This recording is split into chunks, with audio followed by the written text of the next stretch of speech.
50s, 60s, and 70s, the Valley and Laurel Plaza malls were considered among the finest and most influential in the United States. Many Valley residents have fond memories of their glory days. Throughout the time that I was growing up in high school and in college, Valley Plaza was a really significant part of that growing up experience. This is a beautiful parcel that backs up against a park and then the freeway. And I have friends that worked in another building over here, and they'd go every day into the park and have lunch, their lunches, and that'd still be a part of it. But the 1994 Northridge earthquake devastated both malls, damage that was so significant, 17 years later, they have yet to fully recover. Many blame the earthquake for the mall's demise, but in truth, the areas had been suffering for nearly 20 years, and the earthquake was just a knockout blow. The malls were influential for being among the first built near the freeway and in the suburbs, and with ample parking provided. But throughout the 70s and 80s, the malls were never really redesigned or upgraded. And then in 1980, the Sherman Oaks Galleria opened up nearby. It began to suck away business. The Galleria became one of the hip, cool places to be. Several teen movies were filmed there. I can't stand it. Okay, so he's awesome. Valley Girl. She's out there somewhere.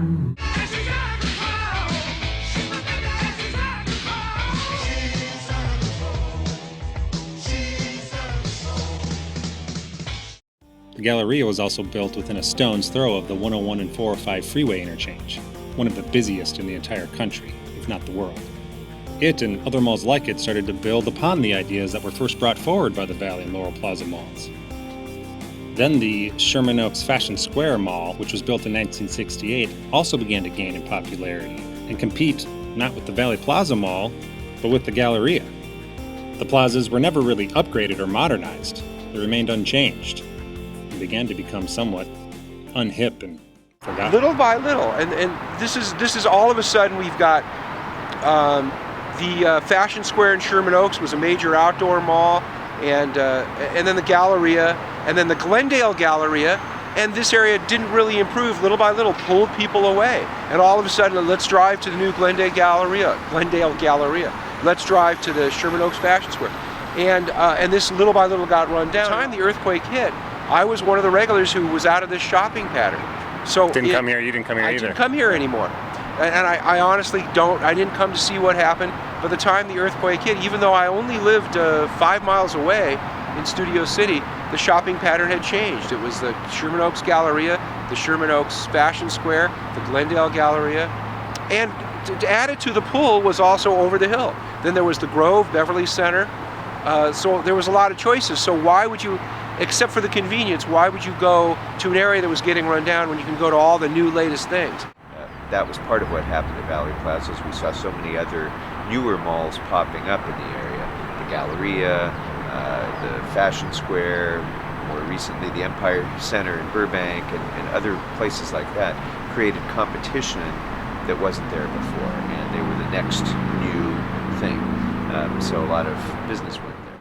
The socio-economic profile of the area slowly but surely also changed, as it went from a middle-class white neighborhood to a neighborhood with a healthy mix of Armenian, Latino, and working-class whites.